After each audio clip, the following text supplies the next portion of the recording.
I'm Christian Siriano, and you're watching The Hook on Billboard.com. Fabulous. Hi, this is Gregory Deli Carpini Jr., and you are watching Billboard.com The Hook. And we are here at our first designer talk show series, Behind the Scenes, with the amazing and fabulous Christian Siriano. How are you? Good. Yeah? Hanging out. Moving forward then to celebrities and musicians that you've kind of styled, designed for. Yeah. The first one that I would love to speak about is Lady Gaga. I heard you designed her first outfit for her first TV appearance, and you kind of did it overnight. You kind of scrambled to get it together. Yeah, it was pretty random, pretty quick. It was kind of one of her first performances. I think everybody was kind of like, wow, this girl's really amazing, but her album really hadn't released. It was very new. And then I remember just getting that kind of phone call to do something for her. It was her. I mean, she just called me, which was awesome. It was quite fabulous for all the above. Well, let's go to now looking at the screen and see what kind of fashions you put on some let's see. I'm amazing scared. musicians. This is Rihanna hosting the Pepsi event at Live. Yes, this was really cool. This was for the Super Bowl, and she showed up in this amazing, fun, I don't know, kind of tropical cocktail. This was from our spring collection, and what's cool about this is that Rihanna was very edgy at this moment. It was spikes, it was the blondes, they were doing a lot for her. I thought it was perfect for this. It was like Miami, fun, colorful. So I think it kind of worked, and super sexy. Yes.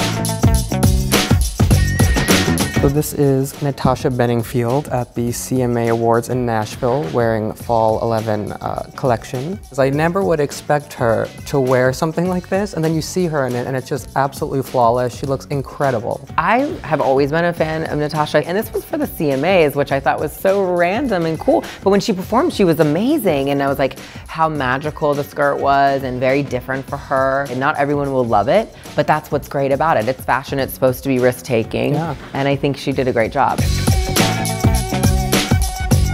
have Fergie dressed at New Year's Eve in Vegas in, again, Fall 11, looking like she stepped out of a modern day fairy tale. Fergie is known kind of, I think, for a little edgier. So this was so romantic for her, I think. Still edgy and cool, but it wasn't a sequin mini dress. Would you ever pick this for her? At first, I kind of wasn't really, I was like, oh no, she's not gonna like it. I wouldn't think that she would like it, just because it was different, and I think maybe that's why she did choose to wear it, because I think it kind of made sense. And for the night, it's like, you know, New Year's, magical, and look at that hair. I wish I looked like that wearing in the new year. Listen, she's rocking that body.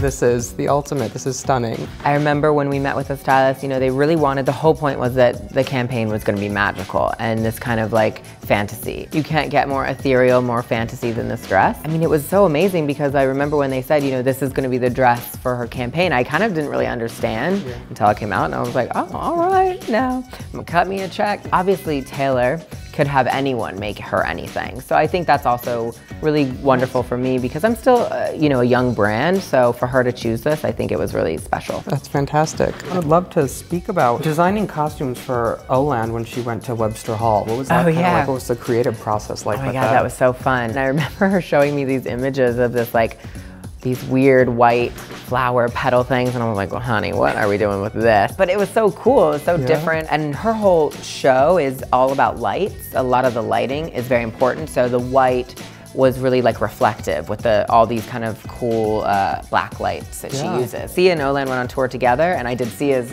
piece as well that she wore. So it kind of just ended up that I dressed that tour, which was kind of funny but really cool. I didn't expect it. And that was your first tour? We did make a dress for Nicki Minaj for her tour at about the same time. So it was a little tour summer. How was it like working with Nicki? She's a cool girl. I mean, Nicki is Nicki.